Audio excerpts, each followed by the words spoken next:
loan પેલી બીજના દાડે ધૂણતી હતી તમે મારા આગળ મોરપના ઠાકોર વહુ નોશી ગયા હું શીખવતરાઈ ભાઈ કે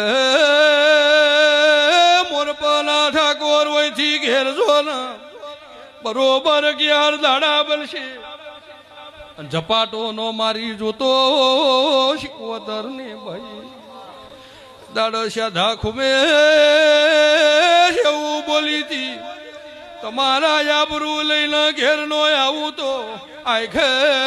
શીખવતર ને ભાઈ પણ બરોબર 11 દાડા બનશે કોઈ ડોક્ટર હાથની ઝાલ દવાખોની ફરશે લ્યા હું વળજી એવી આખા મોરપમઠા નો પાડું તો શીખવતર ની હું બોલી તે બનાવી નો છું હે સભા વાળો તે 11 દાડાનું બોલી હતી બરોબર 9 દાડા થયા એટલે ખુમેશ પાટણના જે તે ડોક્ટર છૂટી પડ્યા સભા વાળો હું બોલું છું પણ ખુમેશ મારી વેળા હોય આરી આખી હોજણ શીખવતર કરો રાત દાડો જઈનું પરમણ કોઈ દાડો જવા દઉં મારું નામ શીખવતર ન કહેવાય એવું માતા કુશું જા જેટલું મનમાં વતડે પડ્યું હોય એટલું જો પૂરું ન કરી આલું ભગતની વાતા ન કહેવરું